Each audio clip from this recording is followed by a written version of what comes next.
UV radiation.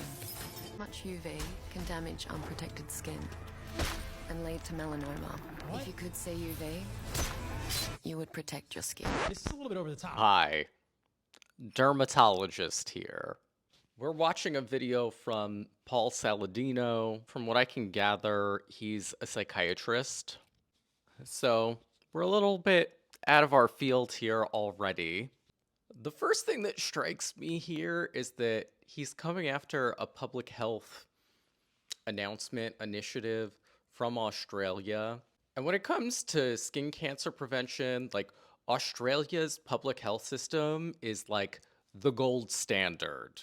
They've been employing public health strategies to protect their population from the sun and from skin cancer risk for over 40 years now. And the melanoma rate in Australia is actually going down. There's so much sun fearing happening in mainstream medicine right now when we know that vitamin D has so many incredible benefits for humans. Vitamin D is important for overall health. You can get vitamin D through your diet. Some is also produced within the skin. UV radiation, specifically UVB, is necessary for that to happen. It's not fully understood how all sun protective measures can impact vitamin D metabolism, but for sunscreen specifically, regular use of sunscreen has not been shown to be associated with vitamin D deficiency. I'm going to cite a review article about it here if you want to get in depth. The long and the short of it is it doesn't really take that much UV radiation to convert provitamin D into vitamin D. Sunscreens also do not block 100% of UV rays, and people rarely use sunscreen perfectly. So yeah, this is not a reason to not protect your skin from the sun. A fascinating study from 2009 showing that in Sydney, Australia, the people who had the highest amount of linoleic acid, the omega-6 polyunsaturated fat found in seed oils, had a significantly increased rate of melanoma. So connections between seed oils that you eat in your diet or seed oil-based sunscreens or seed oil-based lotions that you are putting on your skin and skin cancers is something that needs to be investigated much more. Ah, yes, the seed oils conversation. Apparently, this is a big idea that this specific doctor has been peddling for a while. Lab Muffin Beauty Science recently spoke about it in one of her videos, and she gave a really good explanation. Basically, he believes that eating seed oils makes you more susceptible to sunburning, but essentially, like, that's not how sunburn works. This is a study from 1987. I can only get the abstract online, but I'm getting the feeling that Paul didn't look much past that either. What they specifically looked at was actual biopsies of adipose tissue of fat. In the group of people who had melanoma, apparently they had a higher mean percentage of linoleic acid. However, that correlation does not equal causation. Ask yourself, are there other reasons this could happen? It's been looked into several more times, and I could actually find studies where they say the exact opposite of this. They find no association.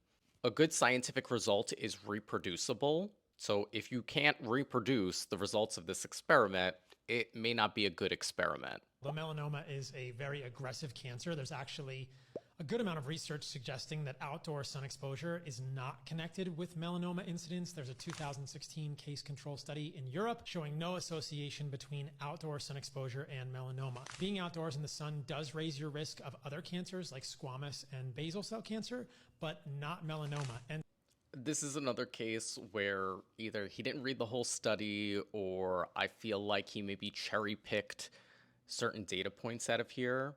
What this study looked at was the difference in skin cancer risk between people who worked outdoors and people who worked indoors, specifically in Europe. And yes, between those two groups, they didn't find a statistically significant difference in melanoma risk. However, there was an association between working outdoors and developing melanoma.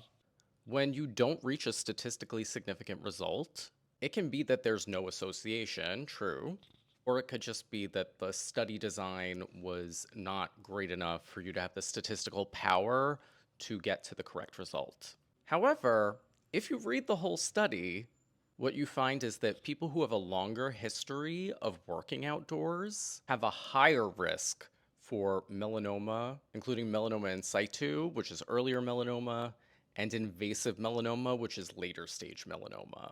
So yes, the more that these people worked outdoors, the more likely they were to develop melanoma.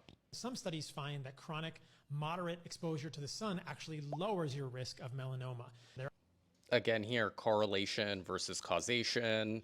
This study looked at self-reported sun exposure behaviors and melanoma development at different body sites. What they did find was that risk of melanoma went up in the people who reported that they had been sunburnt or that they were sensitive to the sun. The point that he brings up about an association between weekend sun exposure, this is what it was, weekend sun exposure, and less cases of melanoma is a correlation. There's no proved causative link there. You could think of several reasons why that is. This is self-reported. It's retrospective data, so it's people reporting what happened in the past. And also, there could be confounding variables there. For instance, people who have regular leisure time on the weekends might have other factors in their lives that make them less prone to cancer than people who don't have the time to do those things. There are more natural ways to create sunscreens, and I think that if you are in the sun of any intensity for any amount of time, doing shade, protection, a natural form of sunscreen without these compounds that have been associated with endocrine disruption, potentially even cancers, is a good idea. Please don't try to make sunscreen at home. It's very unlikely to be effective. Yes to other forms of sun protection, like protective clothes, shade seeking. There's never been one case of endocrine disruption or cancer caused by commercially available sunscreens.